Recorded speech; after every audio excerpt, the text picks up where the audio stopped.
Kinachoendelea: vita ya Urusi dhidi ya Ukraine. Maafisa wa Marekani na Urusi wamekutana nchini Saudi Arabia siku ya Jumatatu kujadili usitishaji mapigano baada ya mazungumzo ya kwanza kati ya Marekani na Ukraine kukamilika. Timu ya ujumbe wa upatanishi wa Marekani na Urusi zilikutana katika hoteli moja ya kifahari mjini Riyadh. Miongoni mwa yaliyojadiliwa katika mazungumzo hayo ni pamoja na kufufua tena mpango wa usitishaji vita katika Bahari Nyeusi. Akizungumzia mkutano huo, msemaji wa ikulu ya Urusi Dmitry Peskov amesema, "Kwa sasa tunazungumza juu ya nia na utayari wa nchi hizi katika kusonga mbele kwenye kutafuta suluhu ya amani. Hapa kuna maelewano ya pamoja kuhusu masuala ya kitaalamu, na kama unavyojua kwamba masuala haya ya kitaalamu yalikuwepo katika mazungumzo yaliyofanyika huko Riyadh kati yetu na ujumbe wa Marekani. Bila shaka masuala mengi yanayohusiana na makubaliano bado yanahitaji kushughulikiwa."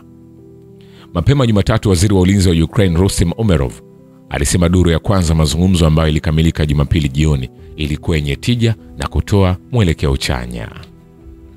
Vile vikosi vya jeshi la Ukraine vinaonyesha ukosefu wa makombora ya ATACMS, kwani Ukraine ameanza kutumia makombora yaliyojazwa kwenye mashambulio dhidi ya eneo la Urusi. Andrei Maruchko anasema, nikimnukuu, anasema vikosi vya Ukraine kwa kweli hawana ATACMS nyingi kwa sasa, lakini siwezi kusema kwamba hawana kabisa, kwa sababu wanazitumia kufanya mashambulizi ya miundombinu ya kiraia katika mkoa wa Belgorod. Shirika la habari la Associated Press hapo awali liliweza kuripoti likinukuu vyanzo katika utawala wa rais wa Marekani kwamba Ukraine haina tena makombora ya ATACMS. Kulingana na ripoti hiyo, Marekani ilikuwa imepatia Kiev chini ya makombora 40 ya aina hiyo na akiba yao iliisha mwishoni mwa Januari. Vile baadhi ya viongozi katika nchi za Ulaya hawana nia kufikia suluhu la kweli la mzozo wa Ukraine. Kulingana na Mikhail Ulyanov, mwakilishi wa kudumu wa Urusi katika mashirika ya kimataifa huko Vienna. Ulyanov alisema kupitia Telegram, kulingana na matamshi na vitendo visivyokuwa vya kawaida vya baadhi ya viongozi wa Ulaya, inaonekana wanaweza kuwa waharibifu iwapo watapewa kiti katika meza mazungumzo. Hakuna sababu ya kuamini kuwa wanatafuta kwa dhati suluhu la hali ya Ukraine. Hapo awali, msemaji wa rais wa Urusi Dmitry Peskov alisema katika mahojiano na mwandishi wa habari wa VGTRK Pavel Zarubin kwamba badala ya kushughulikia sababu kuu za mzozo wa Ukraine, Ulaya inazidisha hali hiyo kwa kuongeza matumizi ya kijeshi na kuzingatia kutumwa kwa vikosi vyake nchini Ukraine. Vile Ukraine ikiwa itahamisha usimamizi wa vinu vyake vya nyuklia kwenda Marekani, hatari ya kuwa koloni ya nishati inayolenga kusafirisha umeme kwenda Ulaya ipo. Natalia Nikonorova anasema, mjumbe wa kamati ya baraza la shirikisho la Urusi juu ya masuala ya kimataifa. Waziri wa nishati wa Marekani Chris Wright amedokeza kuwa Washington iko tayari kuchukua udhibiti wa vinu vya nyuklia vya Ukraine ikiwa hii inaweza kusaidia kumaliza mzozo nchini Ukraine. Hapo awali, kufuatia mazungumzo ya simu kati ya rais wa Marekani Donald Trump na Volodymyr Zelensky, Washington ilieleza nia yake ya kuisaidia Ukraine katika kuendesha mitambo yake ya nyuklia. Anasema mawazo ya nia ya Marekani katika kudhibiti vinu vya nyuklia vya Ukraine ni dhahiri kabisa, inaweza kuwa na faida. Inaonekana kwamba Marekani inapanga kusambaza umeme unaopatikana kwa nchi za Ulaya na kubadilishana kwa ufanisi mabaki ya Ukraine kwa koloni la nishati kwa Marekani. Vile rais wa Uturuki Recep Tayyip Erdogan amesema anautazama msimamo wa Urusi kuhusu matarajio ya usitishaji vita wa siku 30 nchini Ukraine kama unyenyekevu lakini wenye thamani kwa ajili ya kusuluhisha mzozo huo. Anasema, tunataka vita hivi ambavyo vimeingia mwaka wake wa 4 viishe kwa amani ya haki isiyo na mwagaji damu zaidi na uharibifu. Tunatazama mwelekeo mzuri, iwe kwa kusita wa Urusi kwa pendekezo la Marekani la kusitisha mapigano kwa siku 30 kama hatua ya unyenyekevu lakini yenye thamani kuelekea amani. Tumetoa wito kwa rasilimali zetu zote za kidiplomasia kuhakikisha kuwa eneo letu linaepuka machafuko na mzozo kama inavyowezekana, Rais Recep Tayyip Erdogan alisema akiwa Ankara kwenye hotuba yake iliyotangazwa moja kwa moja kwenye vituo vya TV vya Uturuki. Vile Uingereza inaamini ni muhimu kupata uungwaji mkono wa Marekani kwa kile kinachoitwa muungano wa walio tayari ambao utahakikisha usalama wa Ukraine baada ya mzozo huo. Waziri wa ulinzi wa Uingereza John Halley anaiambia baraza la Commons. Waziri mkuu ameweka wazi kwa mipango ya usalama au dhamana nchini Ukraine katika muktadha wa amani iliyojadiliwa itahitaji uungwaji mkono wa Marekani. Nilitoa hoja hiyo kwa nguvu katika majadiliano yangu na waziri wa Marekani wa ulinzi Pete Hegseth.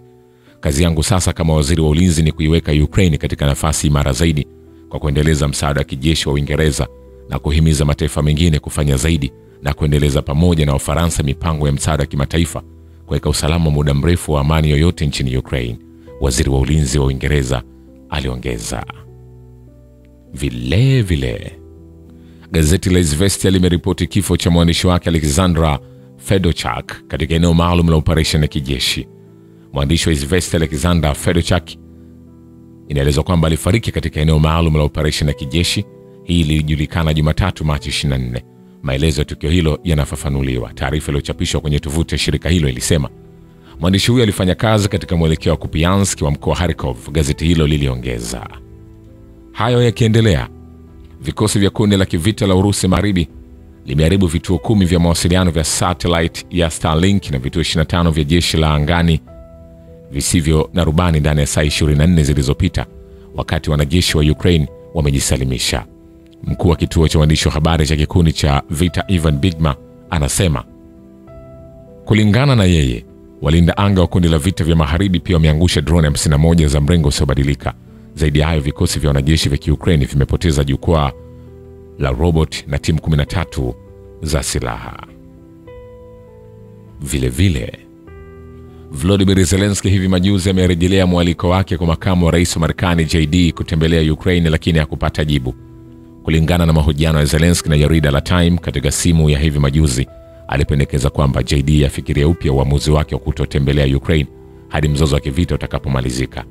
Anasema bado tunakungoja, Zelensky alisema. Makamu wa rais hakujibu. Wakati wa mkutano na rais wa Marekani Donald Trump na JD katika ikulu ya White House muda mfupi uliopita, Zelensky alimwalika makamu huyo wa rais wa Marekani kufanya safari nchini Ukraine ili kujionea kinachoendelea nchini humo kwa macho yake. JD alisema kuwa ametazama na kuona hadithi kuhusu maendeleo nchini Ukraine. Vile vile, waziri wa mambo ya nje wa Marekani Marco Rubio haoni suluhu la kijeshi kwa mzozo wa Ukraine na anaamini kwamba unapaswa kutatuliwa kwa mazungumzo. Anasema hii ni vita ambayo imeendelea kwa miaka 3, ambayo kama ulivyosema kwa usahihi singetokea kama ingekuwa rahisi, lakini sasa iko hapa na inahitaji kukomeshwa. Hakuna suluhu la kijeshi kwa vita hivi, ni lazima iishe kwa mazungumzo. Alionyesha matumaini kwamba maendeleo yatapatikana wakati wa mikutano ya timu ya mazungumzo ya Marekani huko Saudi Arabia. Vile vile, makundi ya wataalamu wa Urusi na Marekani ambayo yalikutana kwa ajili ya mkutano huko Riyadh, Saudi Arabia, hayana mpango wa kutia saini nyaraka zozote kufuatia mazungumzo hayo.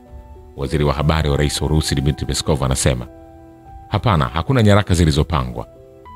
Mazungumzo kati ya Urusi na Marekani yalianza Jumatatu asubuhi. Ujumbe wa Urusi unaongozwa na Grigor Karasin, mwenyekiti wa kamati ya baraza la shirikisho kuhusu masuala ya kimataifa, na Sergei Beseda, mshauri wa mkurugenzi wa huduma ya usalama ya shirikisho.